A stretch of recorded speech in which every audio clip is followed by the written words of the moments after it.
Rome, AD 48. Behind the marble walls of the Palatine Hill, where the scent of incense mingles with the stench of burning oil lamps, a woman lies dying. Draped in imperial purple, the color worth more than gold, the color no one may wear except the rulers of Rome, she struggles to breathe. Around her bed, priests chant prayers to the gods. Physicians whisper diagnoses they cannot cure.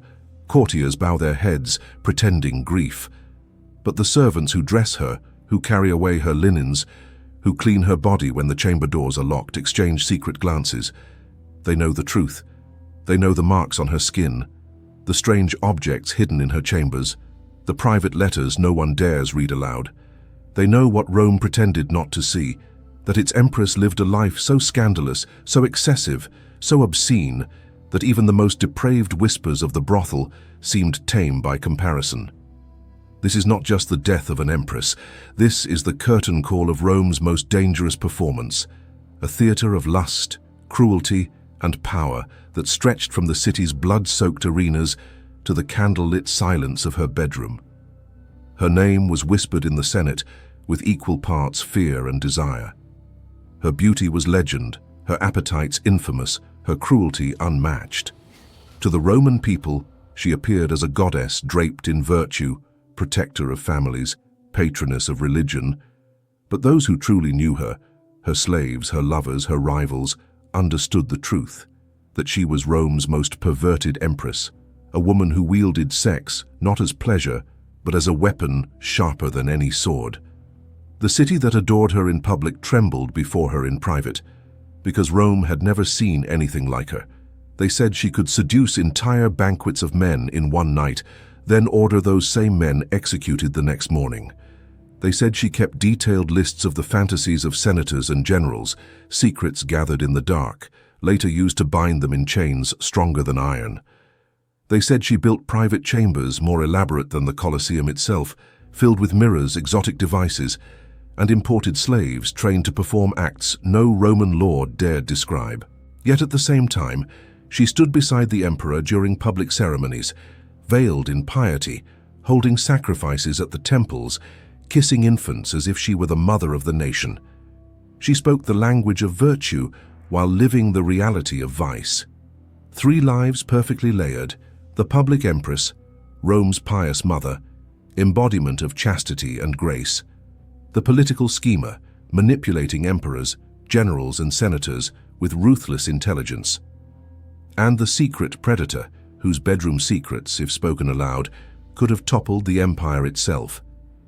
Even now, as she breathes her last, Rome still cannot decide what she truly was: a saintly figure, cruelly slandered by jealous enemies, or the most perverted woman ever to wear the imperial crown. But make no mistake, the truth of her story is darker than you think, because this is not just a tale of scandal. It is the story of how one woman rose from obscurity to command the greatest empire on earth, leaving behind a trail of secrets so twisted that historians still debate them nearly 2,000 years later. And tonight, as her attendants prepare her body for burial, they see things that no priest will ever confess, no historian will ever dare to write down.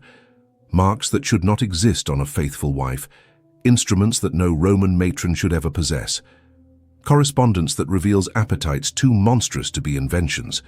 The servants whisper, but they say nothing, because even in death she remains the most dangerous woman in Rome.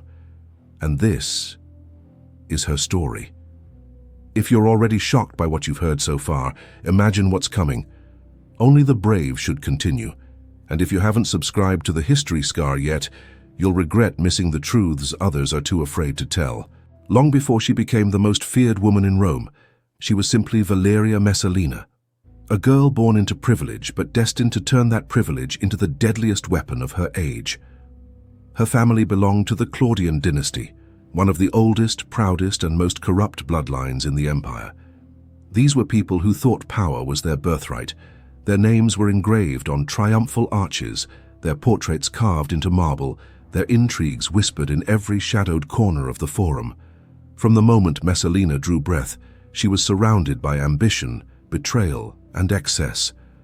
But what made her different was not her family name.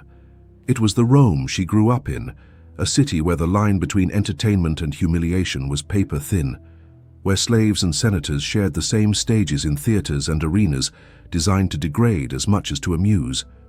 To be a child in Rome's elite meant seeing things no modern mind can easily comprehend.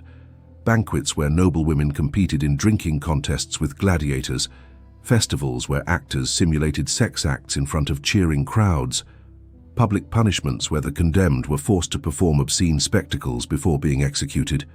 Rome clothed itself in togas and law, but beneath the marble skin of the empire beat a heart addicted to spectacle. And young Messalina was watching, always watching. Her earliest years were shaped by this culture of performance. Roman theatre was not the safe stage of modern times. In her world, actress was often just another word for prostitute.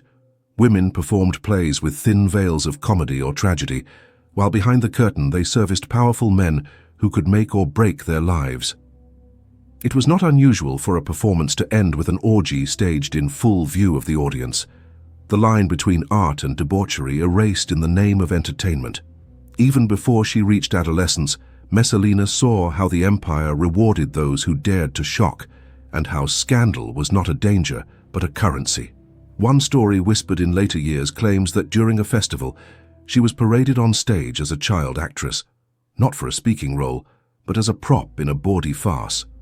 The crowd roared with laughter as older actors staged grotesque imitations of intimacy around her, mocking virtue, mocking modesty, mocking the very idea of childhood innocence. No one protested. This was Rome. Spectacle came before shame. Another tale, darker still, claims that Messalina as a teenager witnessed spectacles where animals were brought into the arena, not for combat, but for degradation. Exotic beasts from Africa trained not to kill, but to perform acts that made the crowd gasp and senators whisper. Whether the stories are true or exaggerated, one thing is certain. She grew up in a world where humiliation was entertainment, where desire and cruelty were indistinguishable, and something inside her changed. Most noble girls might have recoiled, tried to cling to the safety of arranged marriage and the fragile protections of family honor. Messalina did the opposite. She learned. She memorized the faces of men who leered from the shadows, the desires of senators who pretended virtue in the Senate, but revealed their true natures in the amphitheater. She realized something that would shape her life. Secrets were more powerful than armies. Rome was a city built on control. Emperors controlled senators, senators controlled provinces, generals controlled legions. But who controlled the men when their togas were on the floor? Who owned them in the silence of the bedroom, where appetite stripped away their public masks? Messalina understood this before she was even grown. Every humiliation she saw, every rumor she overheard, every whispered craving confessed in drunken banquets, all of it could be catalogued, remembered, used. By the time she reached womanhood, Messalina already had a reputation whispered in the Subura, Rome's seediest district. She was beautiful, yes, with dark eyes and the flawless skin of noble lineage. But beauty alone was not what frightened people. It was her gaze. Servants said she could look at a man once and know what he wanted most, and what he would pay, beg, or kill to get it. Her first experiments with power were small, seducing a household slave to test loyalty, flirting with minor officials to see what favors they would grant. But soon, she realized her reach could extend far beyond the walls of her family villa. Senators wanted actresses. Actresses wanted protection. Messalina became the bridge, whispering introductions, arranging meetings, always present, always listening. Even as a teenager, she was already playing the game Rome didn't know it was playing, and in the process she was laying the foundation for her rise from noble girl to empress, and from empress to predator. The stories that survive are drenched in exaggeration, but their persistence reveals how people viewed her, not as an innocent corrupted, but as a mind sharpened by spectacle, a woman who chose to turn Rome's sickness into her strength. Because for Messalina, the stage was never just theater. It was rehearsal. Every obscene act she saw was a lesson. Every scandal was a weapon waiting to be used, and every secret was another coin in the empire's most dangerous bank, the one stored not in temples of gold, but in the shadows of the human soul. Messalina was still young, but Rome was already whispering her name with both awe and fear. The empire had bred a daughter who understood its darkest truth, that power and pleasure were never separate, but two sides of the same blade, and she was ready to wield it. Messalina's education was not learned in the libraries of Rome or the quiet lectures of philosophers. It was learned in the shadows of the stage. To understand her rise, you must understand the stage itself, because in Rome, the theatre was not simply a place for plays. It was a marketplace of flesh. An actress in Rome was not a performer in the modern sense. She was classified under the law as infamis, the same legal category as a prostitute. Once she stepped on stage, her body no longer belonged to herself. It belonged to the crowd, to the men in power, to Rome itself. This was the world Messalina studied like scripture. By her teenage years, she was slipping into the world of performers, watching and learning. What she saw was shocking even by Rome's own brutal standards. In one theatre, a woman stood on stage stripped bare, painted in gold leaf, as actors pretended to auction her to the highest bidder. The performance ended with her dragged into the wings to be used by whatever senator had paid for the privilege. The audience cheered as if it were comedy. In another, young boys and girls were dressed as mythological characters, Leda with the swan, Europa with the bull, while trained animals enacted grotesque imitations of the myths. The crowd roared with laughter. To them, this was entertainment. To Messalina, it was revelation. She saw clearly that Rome's elite were not embarrassed by their appetites. They were proud of them. For a girl ambitious enough to rule the empire, this knowledge was priceless. By the time she reached womanhood, Messalina was no longer content to be a spectator. She stepped onto the forbidden stage herself, not as an anonymous actress, but as a Claudian noble, testing the boundaries of what her family name could protect. Accounts suggest she participated in private banquets where entertainment and sex were inseparable.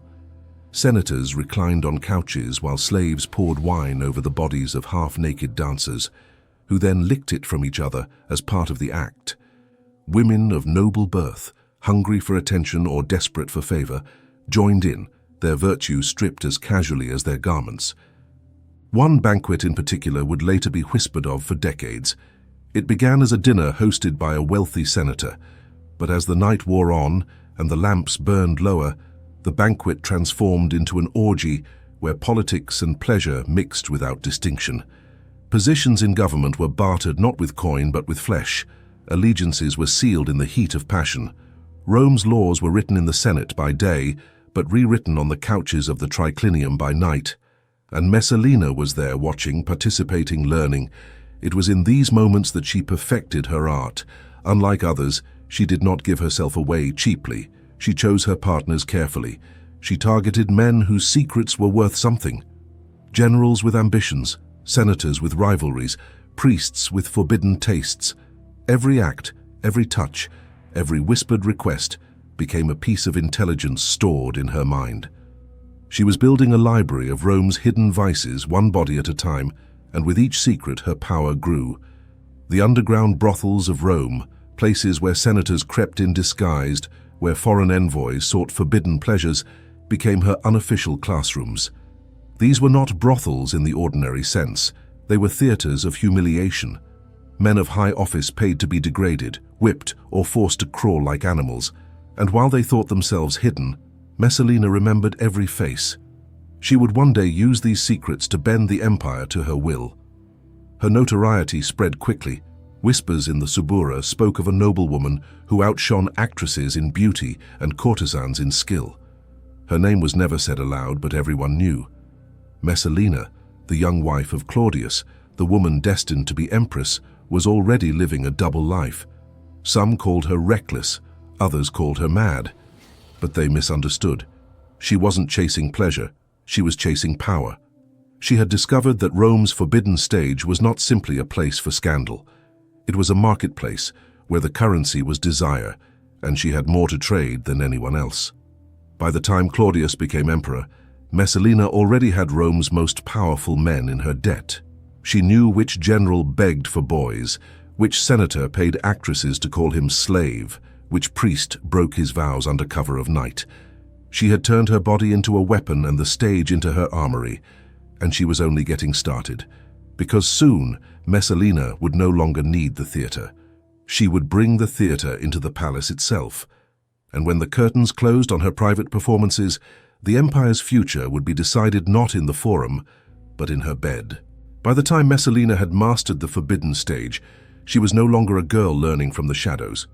She was a woman with a plan, and her plan was nothing less than to take Rome itself. Her first step was simple, but dangerous. Attach herself to the most powerful men in the city, not just as a lover, but as a necessity, someone they could not discard without losing something more valuable than pleasure. It began with senators. Some were ambitious but insecure, men who cloaked their fears in arrogance. Messalina would flatter them in public, then strip them of every defense in private. Others were aging veterans, nostalgic for lost glory. She offered them illusions of youth, whispering promises that made them feel invincible. Each encounter was more than passion. It was a transaction. Every word spoken in the haze of lust became a bargaining chip she stored away. She did not limit herself to senators. Generals, too, found themselves tangled in her web. Men who commanded entire legions discovered that in Messalina's presence, they obeyed her as if she were their true commander. She asked questions casually, about troop placements, about loyalty among the ranks, about who whispered rebellion in the camps. The answers seemed meaningless at the time, but she remembered every detail. Later, when those same generals faced accusations of treason, it was Messalina who decided whether their secrets would damn them or save them. But the boldest move of all was her seduction of the imperial family itself. Rome's laws were clear. Actresses and prostitutes, once marked with the stain of infamia, could never marry into the nobility. Once sullied, forever sullied. That was the rule. But Messalina was clever enough to never allow herself to be branded outright. Though she played on the forbidden stage, she maintained the guise of noble birth. She blurred the line so skillfully that men could pretend she was not truly infamous at all. To those who wanted her, she was a Claudian lady, experimenting with danger. To those who disapproved, she was untouchable because of her family's status. This double image was her shield and her sword. When Claudius, uncle to the reigning emperor Caligula, first noticed her, he was already in his 40s, twice her age, awkward, shy, and dismissed by the Roman elite as a stammering fool. No one imagined this man would ever become emperor, no one except Messalina. She saw in him not weakness, but opportunity. A man mocked by others would cling desperately to the woman who adored him, and she played the part to perfection. Contemporary gossip claims that she orchestrated their first meetings, ensuring she appeared where he dined, arranging chance encounters at banquets. She listened to his tedious stories about lore and antiquities as if they were poetry. She laughed at his clumsy jokes. She presented herself as a modest, repentant noblewoman, the very opposite of her reputation in the underground theatres. To Claudius, she was salvation, the proof that someone could see past his flaws and love him. In reality, it was the most calculated seduction of her life. Their marriage in AD 38 shocked Rome. Claudius, dismissed as a laughingstock, had bound himself to a woman already whispered of in scandal, but the arrangement suited Messalina perfectly. As the niece of Tiberius and cousin of Caligula, Claudius carried imperial blood. If fortune turned, he could be emperor. And if that day came, Messalina would rise with him. Until then, she cultivated her double identity. In public, she was Rome's pious matron. She walked veiled in white at religious ceremonies, carrying offerings to the temples. She donated to charities, sponsored games for the poor, and stood at her husband's side as a vision of modesty. Mothers pointed her out as an example to their daughters. Senators praised her chastity, though they muttered other things behind closed doors. In private, she was relentless. The lovers did not stop with marriage. They multiplied. Senators, poets, actors, soldiers all found their way into her chambers. Some were drawn by lust, others by fear, knowing she held their secrets. Each liaison added another thread to the net she was weaving around the empire. When Caligula was assassinated in AD 41 and the Praetorian Guard elevated Claudius to the throne, Messalina's gamble paid off. Overnight, the once scorned husband became emperor, and she became Empress of Rome. The Senate expected her to retreat into the shadows, to live as a silent ornament beside her husband. Instead, she expanded her influence with breathtaking speed. She was only about 20 years old, but she already understood power better than most of the men surrounding her. Publicly, she played the part of the repentant wife. She attended ceremonies, made sacrifices, and appeared in every way a model of Roman womanhood. But behind the palace walls, her bedroom became the true seat of power. Ambassadors begged for private audiences, not with Claudius, but with her. Senators courted her favor as eagerly as they courted the emperors. Generals who ignored her found themselves accused of treason. Those who pleased her found promotions and provinces within reach. Her ambition was insatiable, and unlike Claudius, who loved her blindly, Messalina never confused love with loyalty. For her, sex was not pleasure, it was politics. Her lovers were not partners, they were pawns. Even her enemies grudgingly admitted her genius. She was a woman, one senator later wrote, who could break a man's will without ever raising her voice. She smiled and the Senate trembled. She whispered, and generals obeyed. But while the public saw a pious empress, the palace servants whispered of a different Messalina, a woman whose nights were louder than the games in the Colosseum, whose appetites demanded entire rooms of participants, whose secrets could topple kingdoms. The contradiction was the key to her success. She could stand at Claudius's side as the faithful wife, while lying in another man's bed the same night. She could sponsor laws protecting families while destroying them behind closed doors. Rome saw what it wanted to see, a modest empress. And Messalina made sure it never saw the rest, but her hunger was only beginning. Empress was not enough. She wanted to control Rome as thoroughly as she had controlled the stage. And to do that, she would turn her private passions into a public empire of scandal, blackmail, and fear. When Claudius became emperor, the Roman world expected Messalina to step gracefully into the background, to play the silent empress, the modest matron who stood behind her husband's throne. But Messalina had no intention of vanishing into the shadows. For her, the palace was not just a home. It was raw material waiting to be reshaped into something far more dangerous. And so she began her true masterpiece, the construction of a private empire within the walls of the imperial palace, a kingdom ruled not by law or legions, but by the currency of lust. The modifications began quietly. Architects were summoned under the pretense of repairing fire damage or expanding Claudius's quarters. Stonecutters were ordered to carve new corridors and hidden doorways. Servants whispered of entire rooms that appeared seemingly overnight, chambers never listed on official plans, spaces that existed only for Messalina's use. Behind her wing of the palace, a network of secret passages snaked through the walls. These corridors allowed lovers to slip in unseen and leave before dawn without ever passing through the guarded gates. Some passages opened behind panels painted with delicate frescoes. Others led through baths and storage rooms, disguised as maintenance shafts. From the outside, the palace appeared unchanged. Inside, it had become a labyrinth designed for seduction. One chamber was said to be lined entirely with polished bronze mirrors imported from the east. Torchlight reflected endlessly across its walls, multiplying bodies into infinite copies, creating the illusion of a crowd, even when only a few were present. Another room contained a floor of smooth marble, heated from below by underground channels, so that even in winter, the air was stifling, forcing clothing to be shed. At the center, a sunken pool steamed with scented oils, where Messalina staged entertainments that would later be whispered about in hushed tones across the city. And there were the bathhouses. Rome's elite already treated baths as social spaces, but Messalina transformed them into theaters of indulgence. Private pools were carved with seating, designed not for conversation, but for acts the law never named. Alcoves were cut into walls where pairs or groups could vanish from sight, their shadows cast on the rippling water. The engineering was extraordinary. Hydraulic devices imported from Alexandria could raise and lower platforms, carrying participants in and out of view as though the room itself were part of the performance. Perfumed oils were poured through hidden pipes so that the very air intoxicated those inside. And then there were the imports.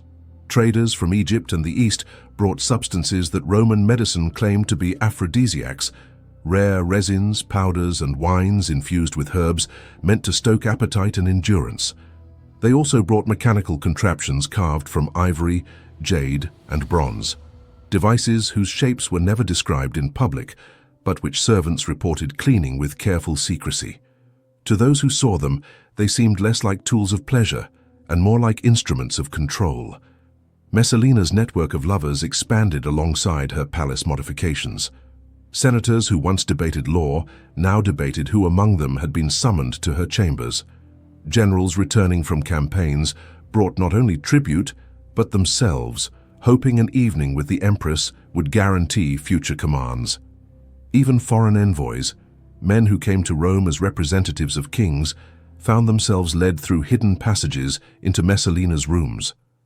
By morning, treaties were signed that favored Rome, their price extracted in flesh. The rewards were undeniable. Men who pleased her found themselves promoted, their rivals suddenly disgraced. A senator rumored to have shared her bed was soon given control over one of Rome's richest provinces. A general who spent weeks in her company returned to command with doubled legions. Ambassadors who entered her chambers fearful of Rome's power left with agreements so generous they could scarcely believe their luck. But behind the rewards lurked a question that terrified those who whispered of her. Was this truly seduction or coercion? Could any man refuse the Empress? To say no meant risking her wrath, and her wrath meant exile, ruin, or death. Was participation a privilege or a sentence?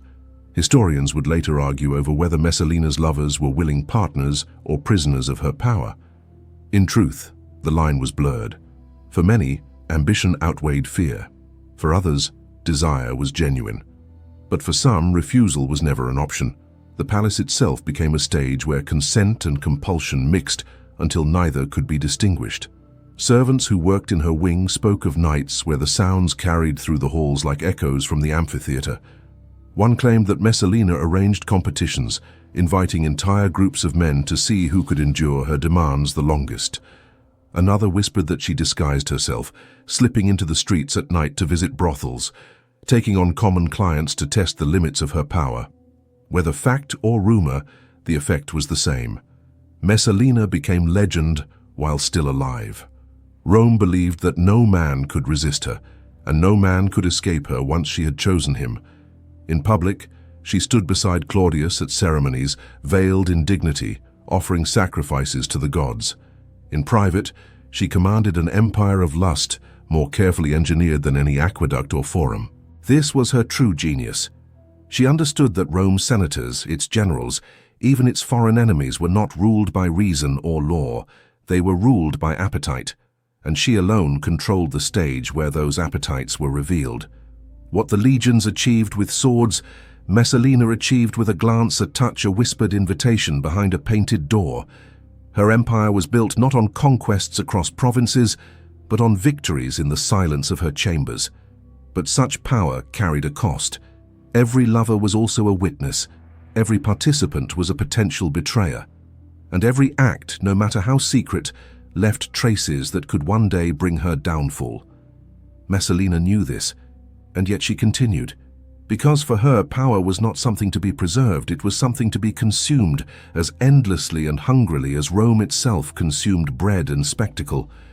You're enjoying secrets Rome tried to bury, but if you're not subscribed to the history scar, you're leaving history's darkest truths to strangers. Don't be that man. Rome was never truly quiet. The beating heart of the empire pulsed with conflict. Senators plotting against emperors, generals nursing grudges, mobs roaring through the streets whenever bread ran short or taxes rose too high. But when Claudius took the throne, instability turned into wildfire. Many believed him weak, a puppet propped up by the Praetorian Guard, and in the shadows, his young wife Messalina sharpened her knives. She understood something most men in power did not. Chaos could be a tool, a riot could be a weapon, An uprising could be an opportunity. The first great scandal came not from the Senate floor, but from the theater itself. A festival performance erupted into violence when rival factions in the crowd began brawling. What began as an argument over actors turned into a full riot spilling into the forum. Shops were looted, statues toppled, blood ran between the paving stones. Claudius panicked. He wanted to flee to the safety of the barracks, but Messalina stepped forward.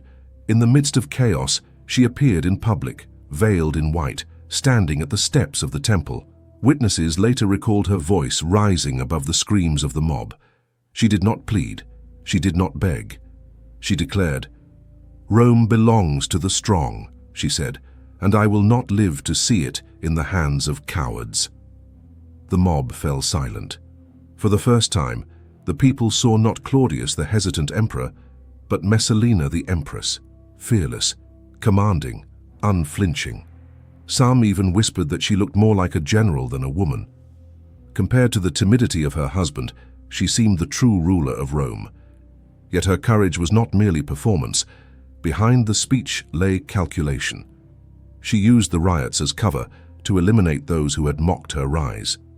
Senators who had whispered about her past as a courtesan suddenly found their estates confiscated. Generals who had resisted her influence were accused of conspiring with the mob. Within days, trials were staged. Evidence appeared as if by magic. Confessions extracted, witnesses bribed, letters forged. One senator who had once sneered at her during a banquet was dragged before the people, accused of treason, and executed without appeal.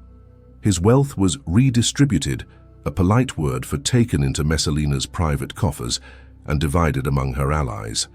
Another noble family, rivals of the Claudians for generations, saw their property seized after a conveniently timed accusation that they had incited the riot. The blood of Rome's citizens in the streets masked the blood of her enemies in the palace halls. This pattern repeated itself. Each time unrest threatened Claudius's rule, Messalina turned it into opportunity. Bread riots, theater brawls, even slave uprisings, all became the stage for her to play victim and predator simultaneously. In public, she was the grieving mother of Rome, mourning the city's unrest. In private, she was the executioner, drawing up lists of who would fall next. The most infamous episode came during the so-called Garden Massacre. Rumors spread that a group of nobles was plotting against Claudius. Messalina seized on it immediately. She invited them to a banquet in her gardens, offering reconciliation and peace. As they dined, soldiers loyal to her burst in and slaughtered them among the flowers. The next morning, she stood beside Claudius, speaking of the tragedy of treason and the need for Rome to remain united. Few dared to mention that the widows and orphans created by her orders had been rivals of hers for years. Her cruelty was matched only by her cunning. The wealth of the executed did not vanish. It flowed directly into her shadow network, funding the secret passages, paying the servants whose silence was bought with coin, and securing the loyalty of ambitious young senators eager to rise on the ashes of the fallen. By the mid-40s AD, Messalina controlled more than Claudius himself. She determined which families rose and which fell. She redistributed property to her allies. She turned the city's mobs into weapons of selective destruction. Rome's order was chaos, and she was its orchestrator. And the people, astonishingly, admired her for it. To the common man, she was the empress who stood firm when Claudius cowered. To the Senate, she was the woman who could end a career with a single word. To her lovers, she was salvation and damnation in equal measure. Her legend grew. Some said she was more feared than Caligula, more cunning than Livia, more ruthless than Agrippina. Others whispered that she was not merely ruling Rome, but consuming it, feeding on its scandals, its riots, its endless cycle of power and blood. Through it all, Claudius remained blind. Or perhaps he chose blindness. He presented himself as the emperor of law, while Messalina was the empress of fear. He could claim innocence, while she carried out the dirty work that kept his throne secure. But in the shadows, a new danger was forming. Each massacre, each confiscation, each scandal left enemies alive, enemies who hated her, who waited for the chance to strike. Messalina believed herself untouchable. Rome, however, had a way of turning on even its most untamed rulers. For now, though, she thrived. She had proven she could turn fire into fuel, riots into riches, enemies into corpses. She was no longer merely the empress. She was Rome's most dangerous weapon. Messalina had already proven she could turn riots into weapons and rivals into corpses. But raw bloodshed was only half the story of her reign.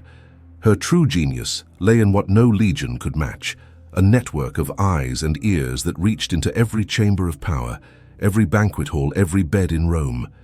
This was not the Praetorian Guard, sworn to protect the emperor, nor was it the Senate, bound by law and tradition. Messalina built something far more personal, a web of prostitutes, actors, eunuchs, and slaves who owed loyalty not to the empire, but to her alone. At the core were the prostitutes of Rome, women society dismissed as outcasts, but who saw more of the city's elite than any senator ever could. Messalina paid them, protected them, and demanded in return that they report every whisper they heard, every confession moaned in the dark. A drunken senator might stagger into a brothel thinking he was buying silence along with pleasure. Instead, he was paying to deliver his secrets directly into Messalina's hands. Actors and actresses, too, became her informants. In Rome, the stage was never just entertainment. Between performances, actors mingled with the wealthy in private rooms, listening as men revealed their lusts and their schemes. Many of these performers had been Messalina's companions during her own years of scandalous theatre. She rewarded their loyalty with gold and protection, binding them to her service. Eunuchs, often trusted as harmless guardians of noble households, were another layer of her web. Stripped of manhood, they were granted access where no other men could tread, the private quarters of Rome's most powerful women. Messalina cultivated them carefully. They brought her tales of aristocratic wives, of affairs that could ruin reputations, of betrayals whispered in boudoir, where husbands never entered. And then there were the household slaves. Rome's patricians treated them as furniture, forgetting that furniture could listen. A servant pouring wine might overhear a general plotting rebellion. A maid arranging a noblewoman's gown might see the bruises left by a lover, not her husband. Messalina recruited them ruthlessly, turning invisibility into the perfect disguise for espionage. Within a few years, her network spread like veins across the empire. Senators who opposed her suddenly found their most intimate vices dragged into the light. One was revealed to prefer boys barely into adolescence. Another had his letters exposed, proving he sold favors to provincial governors. Each case ended the same way: silence. They bent to Messalina's will rather than face ruin. Generals, too, fell into her trap. One commander, beloved by his troops, found himself accused of treason after a prostitute testified to his drunken confessions in her bed. Another, who had dreams of seizing the throne, received an anonymous scroll detailing every word he had spoken during pillow talk with his mistress. The message was clear: Messalina owned him. Even Rome's holy men were not beyond her grasp. Priests sworn to celibacy found their lapses recorded in excruciating detail.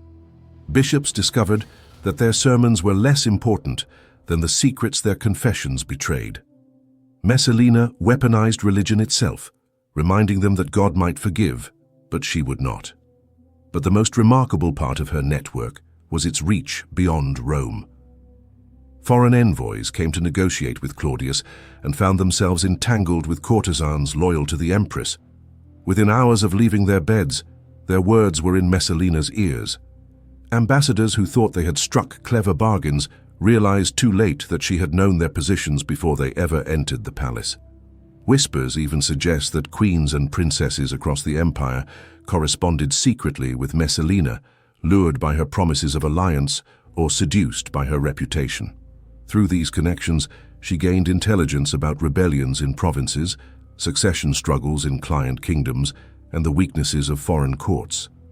Rome's political machine became her private bedroom, and the empire itself her stage. For men, it was a nightmare. To cross Messalina was to risk exposure of desires they thought buried forever. To serve her was to become complicit in her power.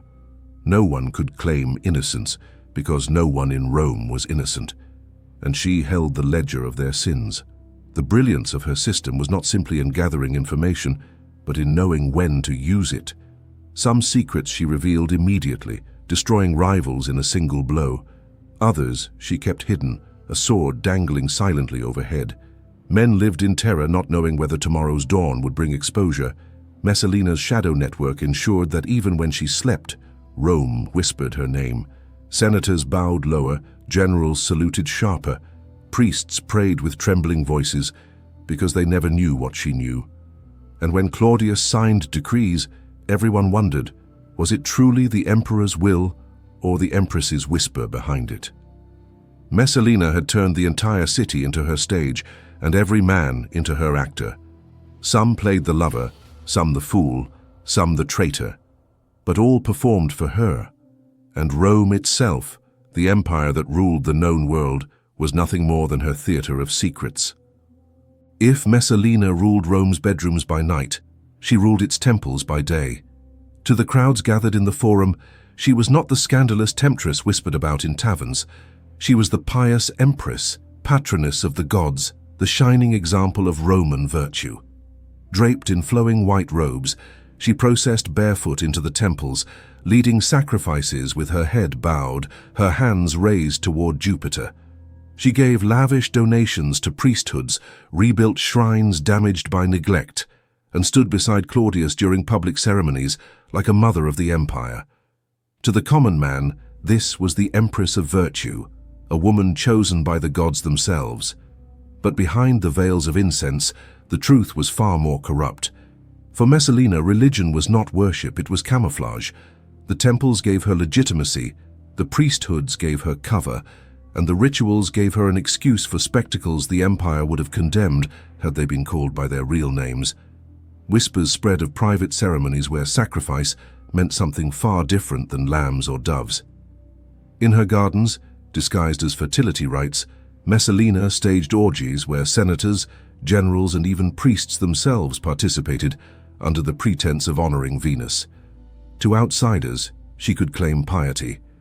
To insiders, it was a feast of indulgence, a ritual of power where Rome's most important men revealed their weakest appetites. She was not the first Roman to blur sex with religion, but she was the most deliberate. Every ritual was a trap. A senator who publicly condemned vice might be coaxed into a ceremony that ended with his shame on full display. A priest who warned against female corruption might find himself entwined in acts that left him compromised for life. Messalina turned sacred rites into weapons, every participant another pawn in her growing collection of secrets. Even her donations to temples hid darker purposes. Vast sums of gold were given to priesthoods, but in return, the priests became her informants. Confessions whispered by Rome's citizens, sins of lust, theft, adultery, were quietly relayed to the empress. Sacred vows of secrecy meant nothing when weighed against her favor.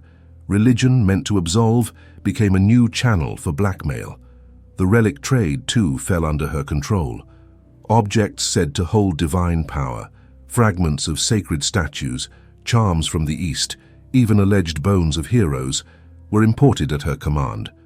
To the public, she was honoring the gods. Privately, these imports included exotic oils, aphrodisiacs, and manuscripts describing rituals older than Rome itself. The priests blessed them, Messalina used them. The contradiction was staggering. By day, she stood veiled before Jupiter, sprinkling holy water with the air of a saint. By night, she became a courtesan of the highest order, commanding orgies disguised as sacred rites, collecting the confessions of men who thought themselves safe in the hands of the gods. It was this double life that infuriated her critics the most. To call her a harlot was easy, but to watch her stand in the temple of Vesta, a vision of purity, while knowing what had occurred in her chambers the night before, that was unbearable. And yet no one dared accuse her openly. To challenge Messalina's piety was to risk the gods' wrath on one side and her vengeance on the other. This mask of holiness was perhaps her greatest achievement. Other empresses had wielded sex as influence, others had used violence to crush rivals, But Messalina fused sacred and profane until no one could tell where the goddess ended and the courtesan began. Rome's people prayed to her as a saint while she lived like its most perverted predator. And she reveled in the hypocrisy, because nothing demonstrated her power more than the ability to turn religion itself into her stage. If you think the church was pure, this chapter should change you. And if you're still not subscribed, explain in the comments why you don't want to face history's scars. By the late 40s AD, Messalina had become more than an empress. She was a force of nature, feared in the Senate, adored by the mob, worshipped in temples, and whispered about in every bedroom of Rome. But even predators cannot outrun the slow march of mortality. The first signs were subtle. Servants noticed her weight shifting, her strength fading, her voice carrying a rasp it had not before. Physicians, sworn to silence, spoke of a wasting sickness, perhaps cancer, perhaps something else that consumed her from within. Yet in true Messalina fashion, she refused to surrender even to death. She continued her routines as if nothing had changed. She appeared in temples, veiled and radiant, hiding her weakness beneath layers of silk. She hosted banquets that carried on until dawn, disguising her fatigue with wine and painted cheeks. And when whispers grew too loud, she staged acts of intimidation to remind Rome that she was not a woman to pity, but a woman to fear. One story tells of a senator who mocked her decline in private. Within a week, he was found disgraced, his secrets splashed across the forum's rumor mills, his fortune confiscated. Messalina's sickness had not softened her cruelty. If anything, it sharpened it. Every act of vengeance in her final months was a reminder. Even dying, she could destroy lives with a gesture. But the body betrays what the will cannot conceal. By 48 AD, her illness had become impossible to hide. Her face, once the envy of Rome, thinned into sharp lines. Her gowns hung looser. The voice that had once commanded riots cracked with strain. Still, she would not allow Rome to see her undone. So she prepared her greatest performance, her own death. The day was chosen deliberately. The hour, the setting, even the direction of the light streaming through her chamber were arranged with precision.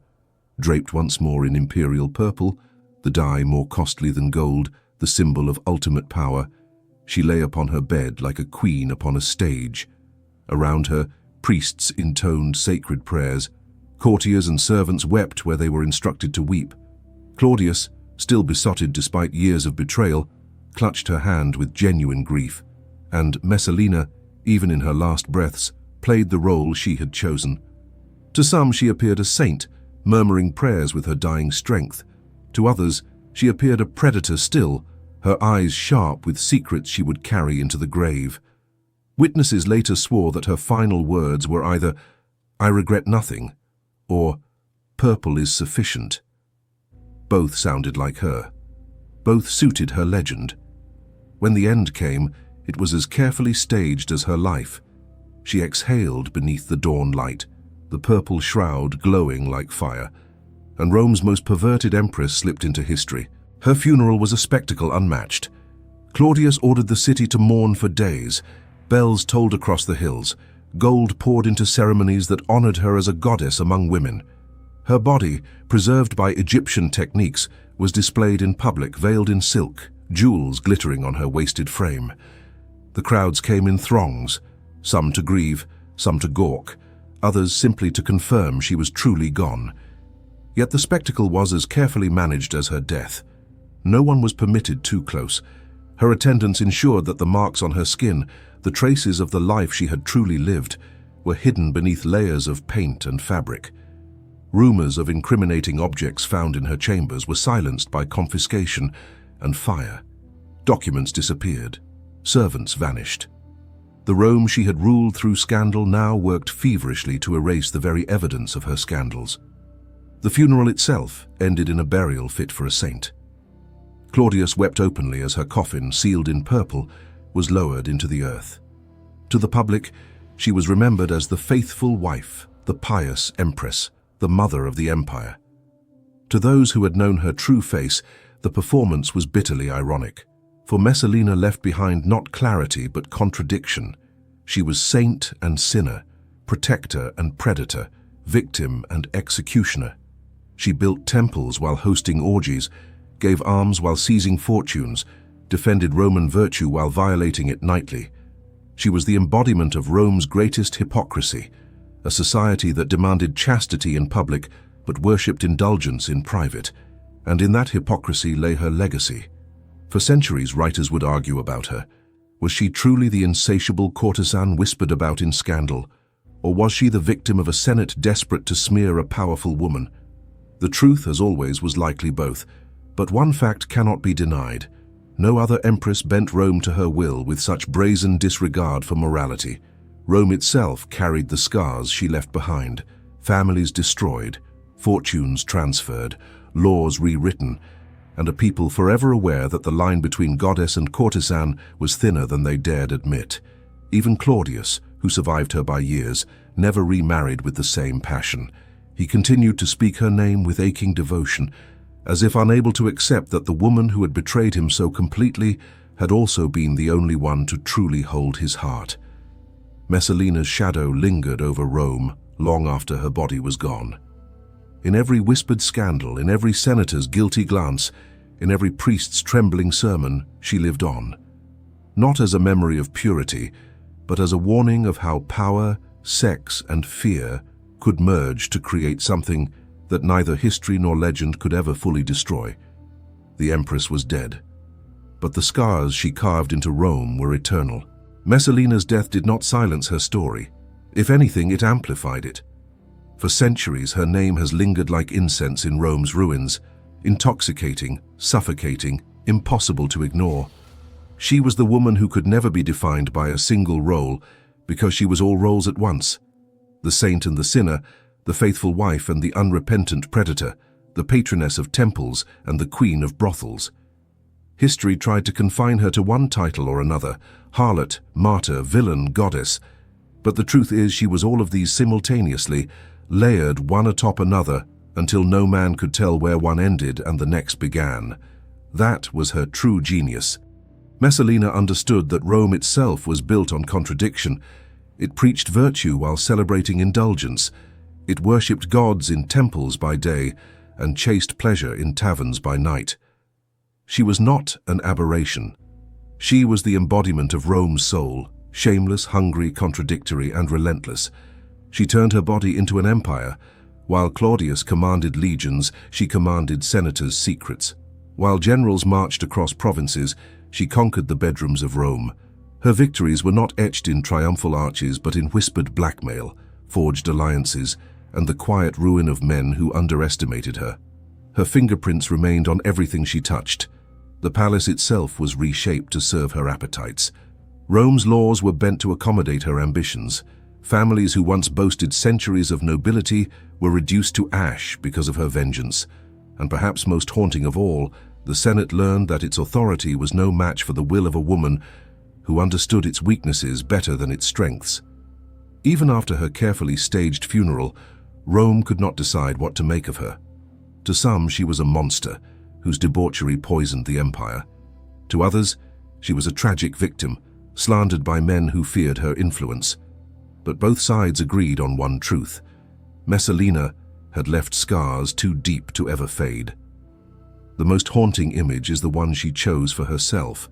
Draped in imperial purple, the dye that symbolized absolute power, she transformed the color forever. Purple wasn't just her shroud, it was her weapon. It was the color of senators' robes, the color of generals' triumphs, the color of Rome itself. By making it her own, she ensured that every future emperor who wore it also carried the memory of her sins. And so, Messalina's legacy is not just written in history books, it is encoded in the very symbols of power, in the contradiction that Rome itself could never escape. She proved that lust and politics were never separate, that desire could topple laws, and that an empress could be both the empire's shame and its eternal fascination. You've just survived nearly an hour inside the darkest chamber of Roman history. If you can watch this without subscribing to the history scar, you're the kind of person who lets others carry the weight of truth while you walk away. Don't leave empty-handed. Subscribe now, or at least explain in the comments why you'd rather stay blind. And if this journey through scandal and power has left you rethinking what you thought you knew about Rome, then don't keep it to yourself. Like this video, share it with those who think history is all marble statues and noble speeches, and leave a comment with the chapter that shocked you the most. Because Rome's greatest secrets weren't carved in stone, they were whispered in bedrooms, sealed in letters, and buried with empresses who refused to be forgotten. And here, on the history scar, we will keep uncovering them. One